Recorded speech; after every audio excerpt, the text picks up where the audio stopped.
6 मई 2014 की शाम नीस के ला आर्शे अस्पताल पर अंधेरा उतर चुका था।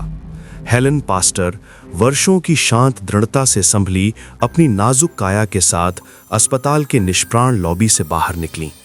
वो अपनी काली लेंसिया वॉयेजर मिनीवैन की आगे वाली यात्री सीट पर बैठीं, जहां उनके वफादार ड्राइवर मोहम्मद दारवीज स्टीयरिंग थामे हुए थे। कुछ ही पलों बाद एक कंक्रीट की ओट के पीछे से एक शख्स छपटा। शॉटगन की गड़गड़ाहट गूंज उठी। गोलियां दरवाजे को चीरती हुई हेलेन के चेहरे, गर्दन, छाती और पेट में जा लगीं। मोहम्मद आगे की ओर झुक गया। उसके चेहरे, गर्दन और पेट में गोलियां लगी थीं। हमलावर ने भीतर झांका, फिर से गोली चलाई और एक इंतजार करती कार में बैठकर भाग निकला। सायरन गूंज उठे। दोनों को सेंट रोज अस्पताल ले जाया गया। मोहम्मद 4 दिन तक जिंदगी से जूझता रहा और फिर दम तोड़ दिया। हेलेन कई सर्जरियों के बाद कोमा में रहीं। 16 मई को थोड़ी देर के लिए होश में आईं और 21 मई को 77 वर्ष की उम्र में उनका निधन हो गया। हेलेन का जन्म 1937 में मोनाको की अपेक्षाकृत अनदेखी पृष्ठभूमि में हुआ था। वो गिल्डो पास्टर की बेटी थीं, एक ऐसे रियल एस्टेट साम्राज्य की उत्तराधिकारी जिसकी नींव उनके इतालवी दादा जीन बैप्टिस्ट ने 1880 के दशक में एक बिल्डर के रूप में रखी थी। इस परिवार ने मोनाको की स्काईलाइन गढ़ी, होटल, अपार्टमेंट, दफ्तर और चुपचाप अरबों की संपत्ति खड़ी की। शाही परिवार से संबंधों के कारण हेलेन को ला वाइस प्रिंसेस कहा जाता था।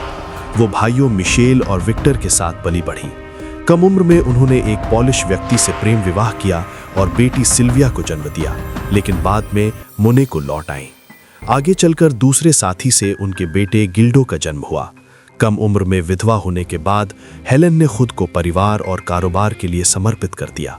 उनकी कुल संपत्ति का अनुमान 12-15 अरब यूरो लगाया जाता था। फिर भी वो विलासिता के बावजूद सादगी से रहती थीं।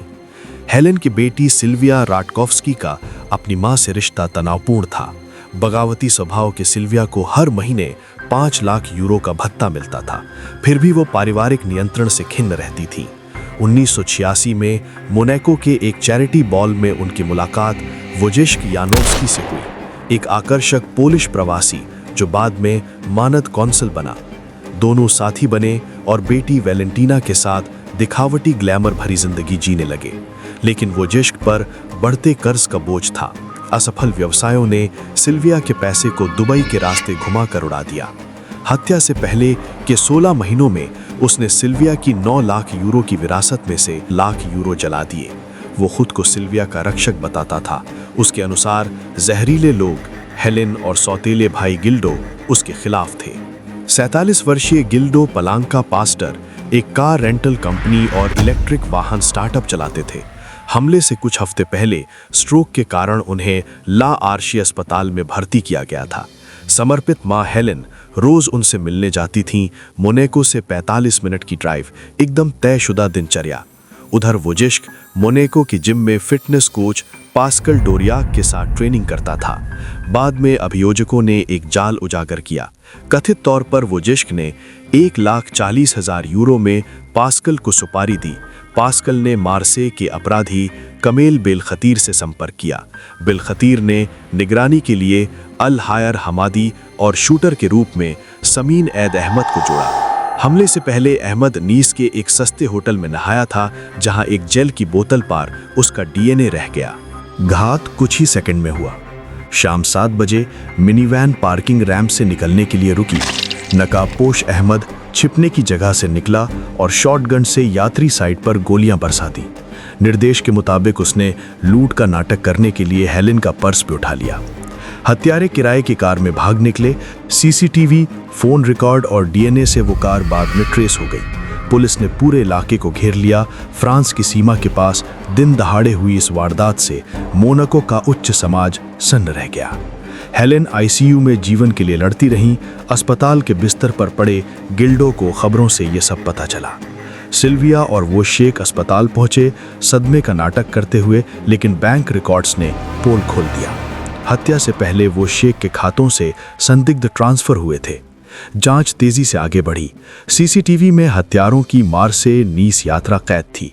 अहमद के होटल की बोतल से डीएनए मिला। फोन लोकेशन ने पूरी कड़ी जोड़ दी।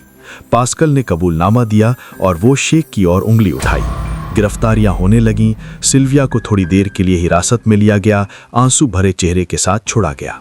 वो शेख ने मासूमियत की दुहाई दी। हेलेन से मेरे बेहतरीन रिश्ते थे, लेकिन सबूत बढ़ते गए।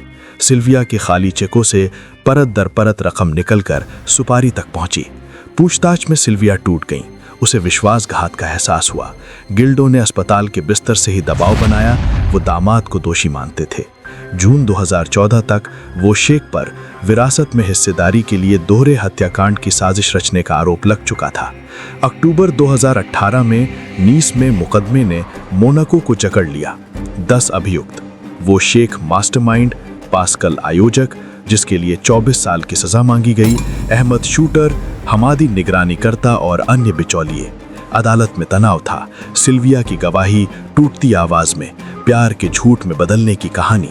वो शेख ने हत्यारों को रखने की बात मानी, लेकिन लालच से इनकार करते हुए सुरक्षा का तर्क दिया। अभियोजकों ने चीरफाड़ की, पीड़िता के ही पैसे से उसके हत्यारे। ये घोर अपमान है। स्ट्रोक से कमजोर गिल्डो ने दूरस्थ माध्यम से सख्त गवाही दी। 17 अक्टूबर को फैसला आया।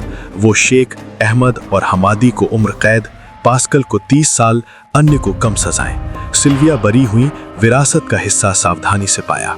अपीलें चली। 2021 में एक्स ऑन प्रोवेंस में पुनः सुनवाई। वो शेख ने गिल्डो पर आरोप लगाए और पास्कल पर फंसाने का दावा किया। पास्कल ने माफी मांगी। उसकी सजा 22 साल कर दी गई। अभियोजकों ने फिर उम्र कैद की मांग की। 12 नवंबर को फैसले बरकरार रहे। वो शेख कम से कम 22 साल, अहमद और हमादी के लिए उम्र कैद। गिल्डो न्यूयॉर्क चले गए। परिवार ने धीरे धीरे घाव भरने शुरू किए। सिल्विया ने दूरी बना ली। वेलेंटीना को ढाल की तरह बचाया गया। साम्राज्य ट्रस्टियों के अधीन चलता रहा। मोनाको में फुसफुसाहट रही। लालच ने चमकदार पर्दे को चीर दिया, लेकिन पास्टर परिवार टिके रहा।